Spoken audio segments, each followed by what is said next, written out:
Good morning students. Class 9th और 10th का हम लोग प्री पोजीशन पढ़ रहे हैं। ठीक है, क्लास 9th और 10th का प्री पोजीशन जो है ये 2 नंबर का आता है आपके बोर्ड के एग्जाम में। जो है बोर्ड परीक्षा में 2 नंबर का क्वेश्चन इस टॉपिक से आता है, प्री पोजीशन। ठीक है, इससे 2 नंबर का क्वेश्चन आता है, एक लाइन का एक सेंटेंस होता है और उसमें प्रीपोजिशन, उचित प्रीपोजिशन का प्रयोग करना होता है। तो प्रीपोजिशन का पार्ट्स ऑफ स्पीच में ये प्रीपोजिशन वाला टॉपिक है, ये इंपॉर्टेंट है क्योंकि इस टॉपिक से जो है 2 नंबर का प्रश्न जो है आपके बोर्ड के एग्जाम में जो है आता है। ठीक है, तो इसको हम देखते हैं। पहले समझ लेते हैं प्रीपोजिशन होता क्या है। प्रीपोजिशन होता क्या है? प्री मीन्स होता है पहले, प्री मीन्स होता है पहले,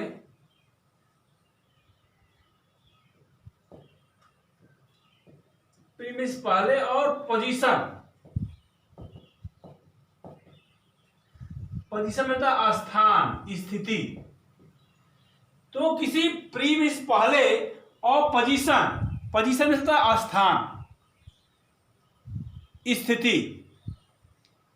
तो प्रीपोजिशन वह शब्द है जो किसी संज्ञा या सर्वनाम से पहले आकर किसी दूसरे संज्ञा या सर्वनाम से संबंध स्थापित करता है। प्रीपोजिशन क्या है? प्रीपोजिशन वह शब्द है जो किसी संज्ञा या सर्वनाम से पहले आकर किसी दूसरे संज्ञा या सर्वनाम से संबंध स्थापित करता है, वह होता है प्रीपोजिशन।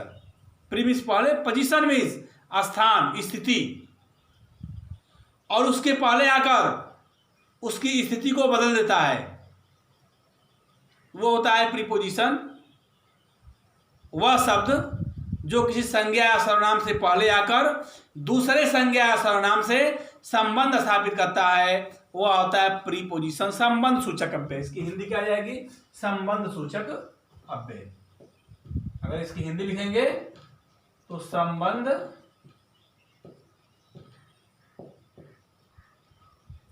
सूचक अव्यय। प्रीपोजिशन वह शब्द है जो किसी दूसरे संज्ञा या सर्वनाम के पहले आकर संबंध स्थापित करता है। जैसे हम कहें, एक एग्जाम्पल के रूप में हमने कहा कि द बुक इज, हमने यहां लिख दिया टेबल। देखिए, बुक जो है नाउन है और टेबल भी नाउन है। परिभाषा हमने कहा क्या कि वह शब्द जो संज्ञा या सर्वनाम से पहले आकर दूसरे संज्ञा या सर्वनाम से संबंध स्थापित करता है, उसे हम प्रीपोजिशन करते हैं। तो हमने एक एग्जांपल लिखा कि the book is table. Book means किताब, टेबल मीन्स मेज। हम कहें द बुक इज टेबल, किताब मेज है। यह क्या वाक्य बैठ रहा है? सही है? नहीं है। लेकिन इसमें एक हम प्रीपोजिशन लगा देंगे तो इसकी स्थिति बदल जाएगी। हमने कहा the book is on the table, the book is on the table, किताब मेज पर है, किताब मेज पर है। ठीक है, the book is on the table, किताब मेज पर है। अब इसकी स्थिति बदल दिया इसने आके, किताब कहाँ है? मेज पर है। तो प्रीपोजिशन वह होता है जो उसकी स्थिति को बताए। जैसे हम कहें कि किताब कमरे में है, मान लीजिए आप कमरे में जा रहे हैं, आप ढूंढ रहे हैं, हमने सही स्थिति बता दिया कि किताब कमरे में मेज पर है, तो आप कमरे में नहीं ढूंढेंगे, कमरे में जाकर सीधे मेज पे चले जाएंगे कि यहाँ किताब है। कोई भी सामान कहीं रखा है, उसकी सही स्थिति बताएंगे तो वह सामान वहाँ से वह मिल जाएगा। तो सही पोजीशन उसकी क्या है? तो प्रीपोजिशन वह शब्द है जो किसी नाउन या प्रोनाउन से पहले आकर दूसरे नाउन या प्रोनाउन से संबंध स्थापित करता है, उसे प्रीपोजिशन करते हैं। और प्रीपोजिशन वाले पढ़ना हमने कहा the book is on the table, किताब मेज पर है। ठीक है, तो इसको पहले लिखिए आप जो है प्रीपोजिशन की परिभाषा। प्रीपोजिशन वह शब्द है, आप लोग जो है कापी और पेन लेके बैठिए। ठीक है, जो भी लिखाने लायक चीज़ है मैं लिखाते भी चल रहा हूँ, और जो कुछ सुन रहे हैं उसमें भी जो अगर चीज़ लिखना है उसको भी लिख लिया करिए। ठीक है, बहुत इंपॉर्टेंट टॉपिक है जो है। प्रीपोजिशन वह शब्द है जो संज्ञा या सर्वनाम से पहले आकर दूसरे संज्ञा या सर्वनाम से संबंध स्थापित करता है उसे प्रीपोजिशन कहते हैं, संबंध सूचक अव्यय कहते हैं। जैसे फॉर एग्जाम्पल के लिए the book is on the table, एक एग्जाम्पल लिख लीजिए, the book is on the table, किताब मेज पर है। दूसरा उदाहरण लिख लीजिए, the students are sitting in the class, the students are sitting in the class. अब देखिए इसमें हम कहें कि ऑन मीन्स क्या होता है, पर या ऊपर। इसका प्रयोग हम कहाँ करते हैं, देखिए ऑन मीन्स भी पर या ऊपर होता है और अपान मीन्स भी पर या ऊपर होता है। अपान मीन्स भी पर या ऊपर होता है। तो ऑन मीन्स पर या ऊपर, जब कोई वस्तु किसी वस्तु के ऊपर स्थिर हो, जब कोई वस्तु किसी वस्तु के ऊपर पहले से स्थिर हो तो वहां ऑन का प्रयोग करते हैं, वह गति की अवस्था में ना हो। जब कोई वस्तु किसी वस्तु के ऊपर स्थिर हो तो वहां पर हम पर या ऊपर के लिए ऑन का प्रयोग करते हैं। जैसे किताब है मेज पर, the book is on the table, यहाँ हम ऑन का प्रयोग, ऑन मीन्स भी पर होगा और अपान मीन्स भी पर या ऊपर होगा।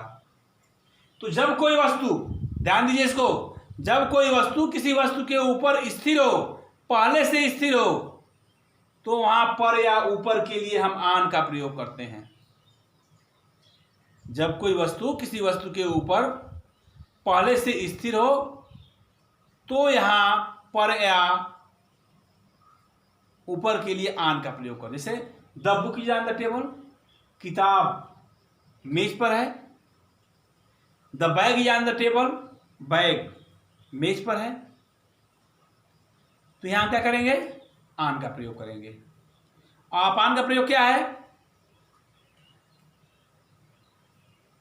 जैसे मैं पढ़ा रहा हूं और जो चीज समझा रहा हूं, जो भी लिखने लायक चीजें हैं उसको आप लिखते जाइए, ठीक है ना। जो भी लिखने लायक चीजें हैं उसको आप लिखते जाइए, ठीक है। पेन कापी रखे रहिए, अपने मोबाइल को अपना ऑन करके लिखिए और उसको बंद कर दिया करिए, लिख लिया करिए, फिर चालू कर दीजिए। मतलब जो महत्वपूर्ण चीजें हैं उसको लिखते जाइए, क्योंकि पढ़ाएंगे और उसी चीज को बोल रहे हैं, उसी चीज को फिर हम दिखाएंगे तो टाइम ज़्यादा लगेगा वीडियो में जो है, ठीक है ना। तो जो पढ़ा रहे हैं, जो इंपॉर्टेंट चीजें हैं उसको आप लिखते जाइए, ठीक है। देखिए जो है करा है कि अपान का प्रयोग, अपान में होता है पर या ऊपर। जब कोई वस्तु किसी वस्तु के ऊपर गति की अवस्था में आता है तो हम अपान का प्रयोग करते हैं। जब कोई वस्तु किसी वस्तु के ऊपर गति की अवस्था में आता है तब वहां हम अपान का प्रयोग करते हैं। जैसे हम कहें कि the cat, the cat jumped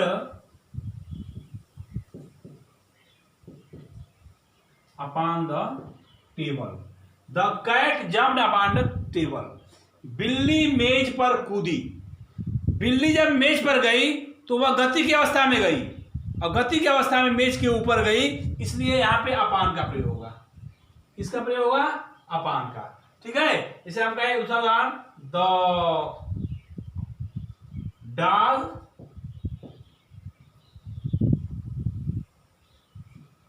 jumped upon the table, कुत्ता मेज पर कूदा, कुत्ता मेज पर कूदा। तो हम अपान का, इसका भी अर्थ पर है हिंदी में, पर या ऊपर, और आन का भी अर्थ है पर या ऊपर, लेकिन यहां अपान का प्रयोग किए हैं। तो दोनों में अंतर क्या है, जब कोई वस्तु या कोई भी चीज, कोई व्यक्ति ही मान लीजिए, ठीक है, गति की अवस्था में किसी वस्तु के ऊपर जाता है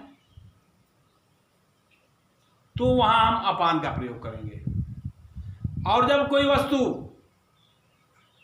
या कोई पर्सन किसी वस्तु का किसी कहीं भी स्थान पे, है ना, पहले से पर या ऊपर उसके है, तो वहाँ आन का प्रयोग करेंगे। दोनों में अंतर यही है, आन अपान का अर्थ होता है पर या ऊपर। जब कोई वस्तु किसी वस्तु के ऊपर पहले से स्थिर हो तो वहाँ आन का प्रयोग करेंगे, और जब कोई वस्तु गति की अवस्था में किसी वस्तु के ऊपर जाता है तो वहाँ हम अपान का प्रयोग करते हैं। ये है पहले पर या ऊपर के लिए आन अपान का प्रयोग। ठीक इसी सेंस में आप प्रयोग करेंगे इन और इनटू का। जैसे आन और अपान का प्रयोग किए हैं वैसे ही जो है इन और इनटू का भी प्रयोग है। ये दोनों का प्रयोग जो है वैसे ही जो है इन और इनटू का भी प्रयोग है। कि कैसे हम करते हैं, तो इन में होता है में, इन में और इनटू में भी होता है में। अब देखिए दोनों के प्रयोग में अंतर क्या है। सब कहें द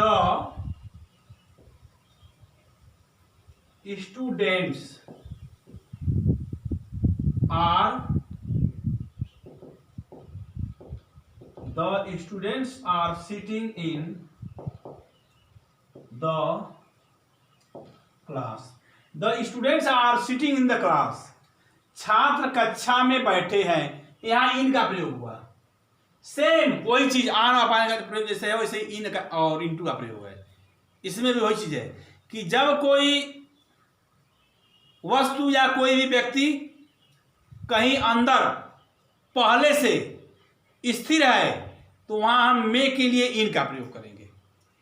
जब कोई वस्तु किसी वस्तु के अंदर या कोई व्यक्ति कहीं भी जो है पहले से अंदर हो तो में के लिए हम इन का प्रयोग करते हैं। और जब कोई व्यक्ति गति की अवस्था में कहीं जाता है, या कोई व्यक्ति हो, जानवर हो, कोई भी चीज हो, यदि गति की अवस्था में कहीं अंदर जाता है तो में के लिए इनटू का प्रयोग होता है।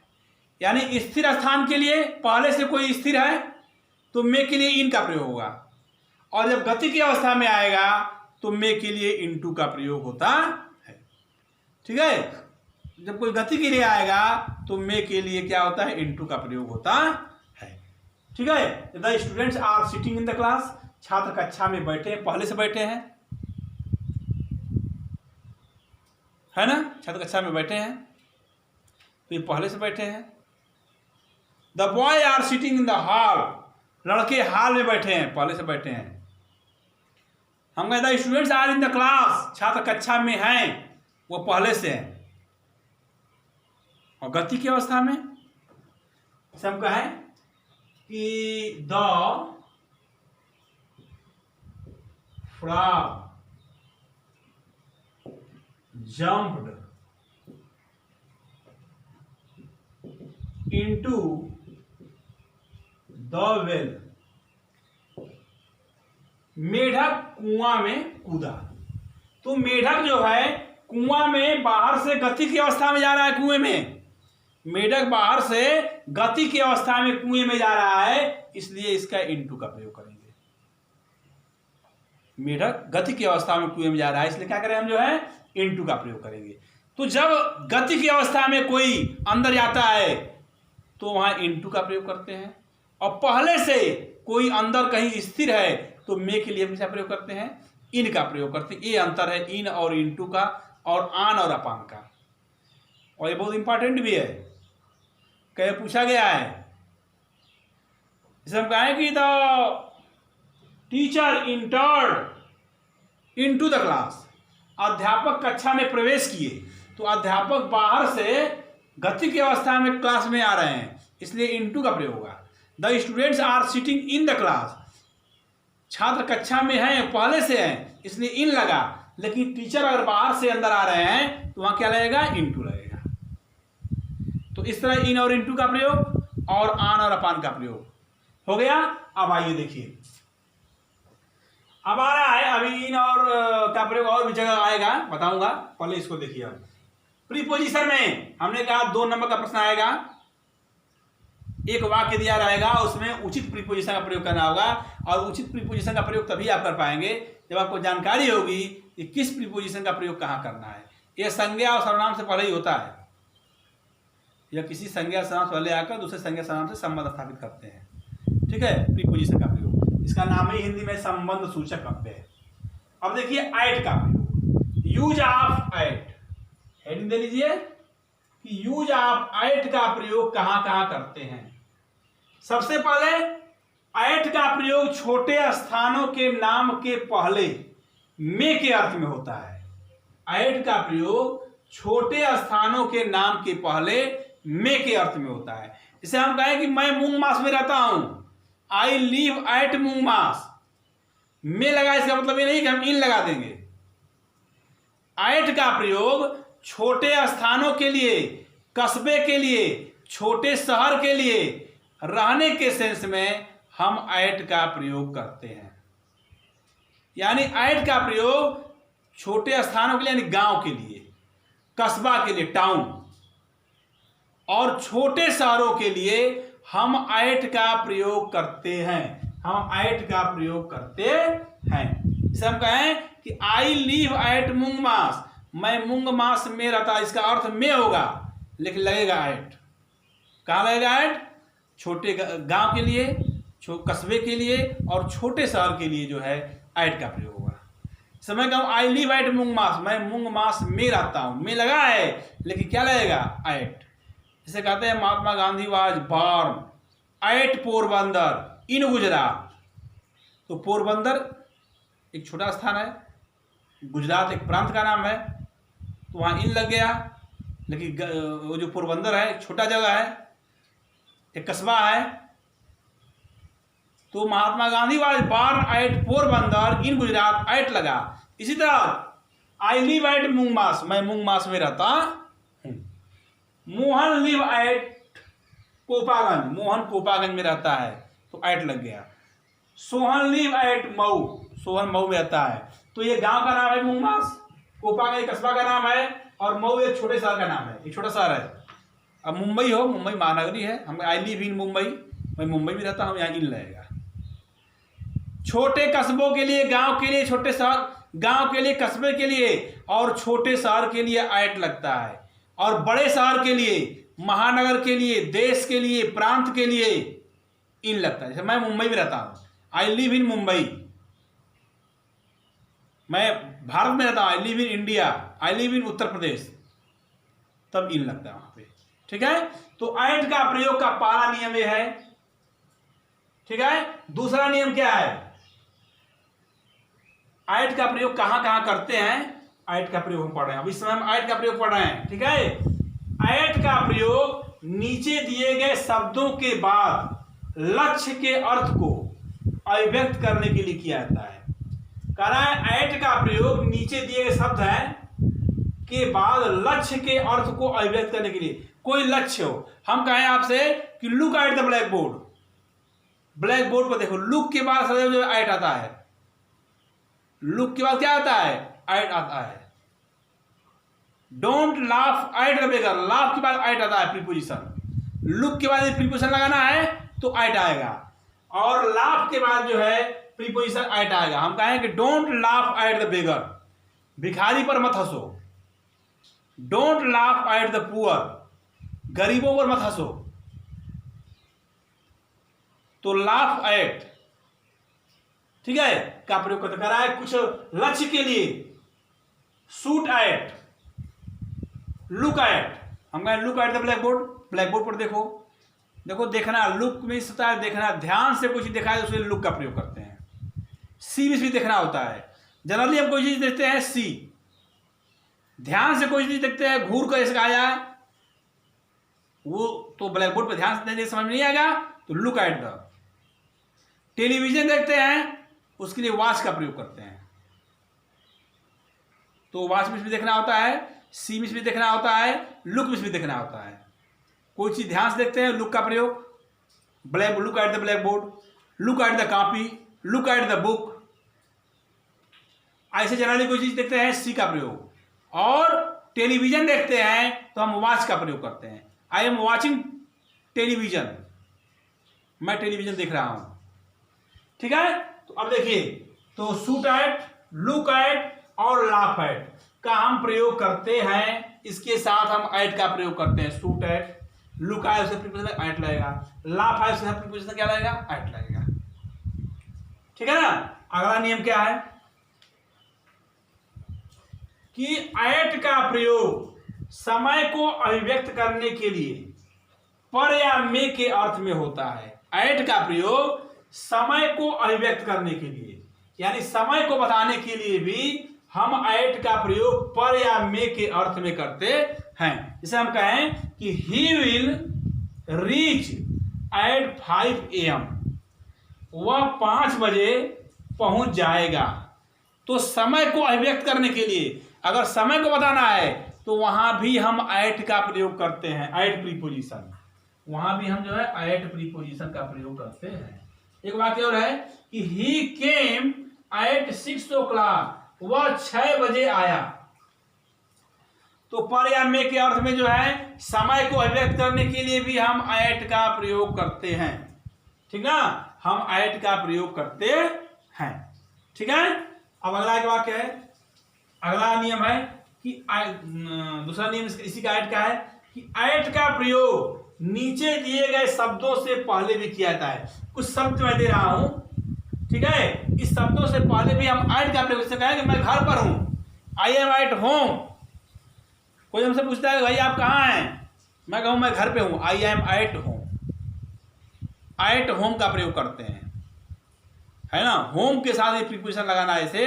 तो मैं जैसे वाक्य है कि मैं घर पर हूं, I am at home. I am at the platform, मैं प्लेटफॉर्म पर। I am at the school, मैं स्कूल पर हूं, है ना। I am at the station, मैं स्टेशन पे हूं। I am at the airport, मैं एयरपोर्ट पर हूं। तो इन शब्दों के साथ एट का प्रयोग, जैसे सुन लीजिए कहाँ कहाँ होता है। एट होम, मैं घर पर हूं, I am at home. At school, I am at school, मैं स्कूल पर हूं। At college, I am at college, मैं कॉलेज पर हूं। At the station, I am at the station, मैं स्टेशन पर हूं। एट द एयरपोर्ट, मैं एयरपोर्ट पर हूं, I am at the airport. At the platform, at a party, at a match. तो ऐसे शब्दों से पहले हम एट का प्रयोग करते हैं, ठीक है। अगला नियम क्या है, एट का प्रयोग समय सूचक शब्दों के पहले भी होता है। समय सूचक शब्दों के पहले मतलब क्या है, एट का प्रयोग समय सूचक शब्दों के पहले होता है। एट का प्रयोग क्या होता है, समय सूचक शब्दों के पहले होता है। जैसे एट नाइट, रात में। एट मिडनाइट, मध्य रात्रि में। एट नून, दोपहर को। At afternoon. तो समय सूचक शब्दों से पहले भी एट प्रयोग होता है। समय सूचक शब्दों से पहले इसका प्रयोग होता है। At night, at midnight, at noon, at afternoon, ठीक है। At night, at midnight, at noon, at afternoon, ठीक है। अब आता है कि दूसरा नियम एट का। एट का प्रयोग कीमत, एट का प्रयोग कीमत जानने के लिए, दर, रेट जानने के लिए करते हैं।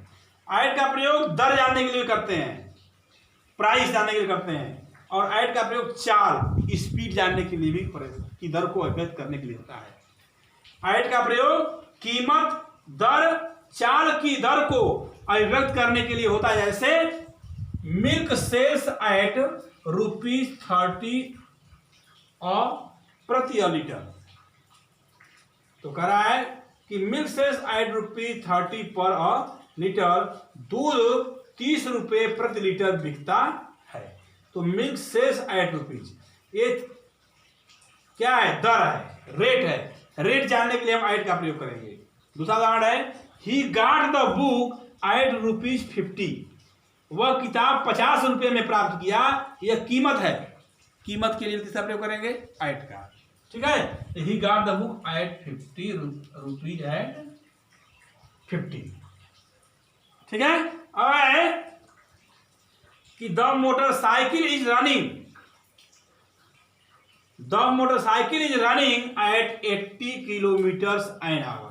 मोटरसाइकिल 1 घंटे में 80 किलोमीटर चलती है। सॉरी, कराया मोटरसाइकिल रनिंग, मोटरसाइकिल 1 घंटे में 80 किलोमीटर चल रही है। प्रेजेंट कंटीन्यूअस का वाक्य है, तो यहाँ एट का प्रयोग हुआ। तो इस तरह जो है प्रीपोजिशन में एट का प्रयोग कहाँ कहाँ होता है हमने आपको जो है बता दिया। इसको आप लिख जाइएगा और इसको याद कर जाइएगा। और जहां भी इसका प्रयोग आएगा प्रीपोजिशन में, आप एट का प्रयोग वहां पे करेंगे। ठीक है। इसके बाद जो आता है यूज ऑफ इन का प्रयोग। यूज ऑफ इन, अभी इन का प्रयोग बताए थे, लेकिन इन का और भी प्रयोग है, तो इसको अगले वीडियो में हम जो है देखेंगे। धन्यवाद।